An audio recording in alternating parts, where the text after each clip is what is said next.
Halo semua, kali ini kita akan membahas tentang letak dan fungsi organ reproduksi manusia.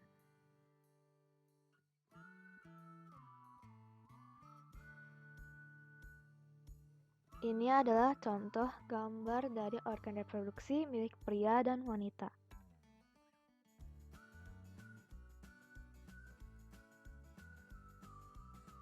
Organ reproduksi laki-laki terbagi menjadi dua, yaitu organ eksternal dan organ internal.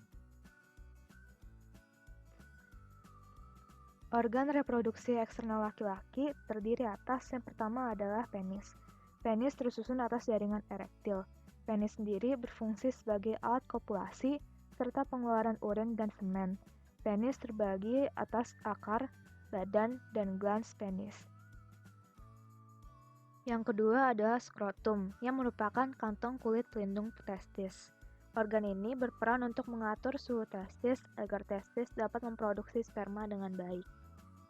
Yang ketiga adalah testis yang terletak di dalam skrotum. Jumlahnya sepasang terletak di luar rongga perut, berfungsi untuk menghasilkan testosteron dan juga sperma. Organ reproduksi internal laki-laki, bagian saluran reproduksi terbagi atas. Yang pertama adalah epididymis, yang berfungsi untuk menyimpan dan mematangkan sel sperma yang telah diproduksi dalam testis. Yang kedua adalah vas deferens atau saluran sperma, yang merupakan saluran lanjutan dari epididymis menuju vesicula seminalis. Vas deferens berfungsi untuk mengantar sperma matang ke uretra sebagai persiapan ejakulasi. Yang ketiga adalah ductus ejaculatorius atau saluran ejakulasi, yang berfungsi untuk menerima sperma dari vas deferens dan menyalurkan sekresi vesicula seminalis. Yang keempat adalah uretra atau saluran kemih, yang merupakan saluran kelamin dari kantong semen dan saluran pembuangan urin dari kandung kemih sampai ke ujung penis. Selanjutnya adalah organ reproduksi internal laki-laki bagian kelenjar aksesori yang terbagi atas. Yang pertama adalah vesicula seminalis, yang merupakan organ berbentuk kantung yang berguna dalam memproduksi cairan yang berfungsi untuk menutrisi dan melindungi sperma. Yang kedua adalah kelenjar prostat, yang berfungsi untuk menghasilkan cairan basal yang akan meningkatkan motilitas sperma pada pH optimum, yaitu 6-6,5.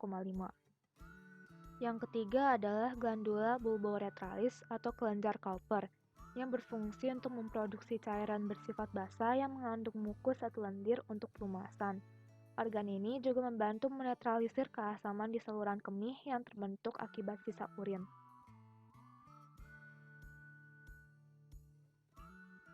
Organ reproduksi wanita juga terbagi menjadi dua, yaitu organ eksternal dan organ internal.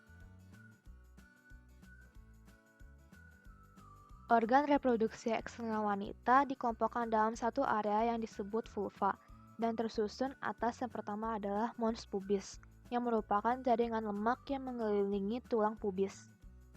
Yang kedua adalah labia major, yang merupakan dua lipatan tebal yang membentuk sisi vulva yang berfungsi untuk melindungi organ reproduksi wanita bagian luar lainnya. Yang ketiga adalah labia minor, yang merupakan dua lipatan kecil yang terletak di sebelah dalam labia mayor dan mengelilingi pembukaan vagina serta uretra. Yang keempat adalah klitoris, yang merupakan jaringan erektil kecil yang terletak di antara labia minor bagian atas. Klitoris memiliki fungsi yang serupa pada penis pada pria.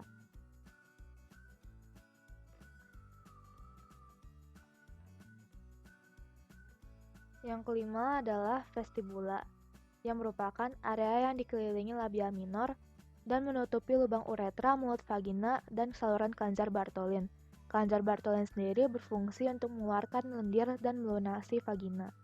Yang keenam adalah orifisium uretra, yang merupakan jalur keluar urin dari kandung kemih. Dan yang terakhir adalah mulut vagina, yang dikelilingi oleh membran yang disebut himen atau selaput darah.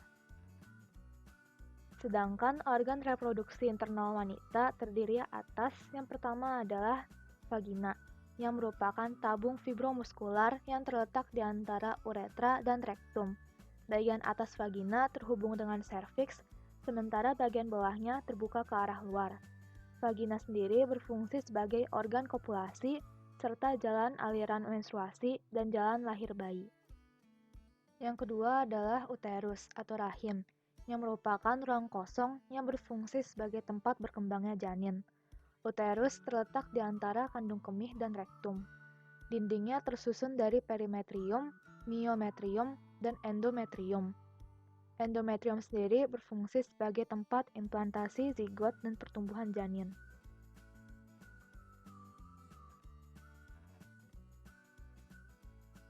Organ internal selanjutnya adalah tuba Fallopi atau oviduct yang terdiri atas bagian infundibulum, ampula, dan isthmus sebagai tempat fertilisasi atau pembuahan.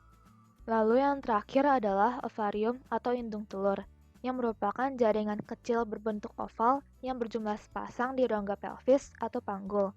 Ovarium berfungsi sebagai tempat oogenesis atau tempat memproduksi sel telur dan juga tempat untuk memproduksi hormon seks perempuan seperti estrogen dan progesteron. Sekian dan terima kasih.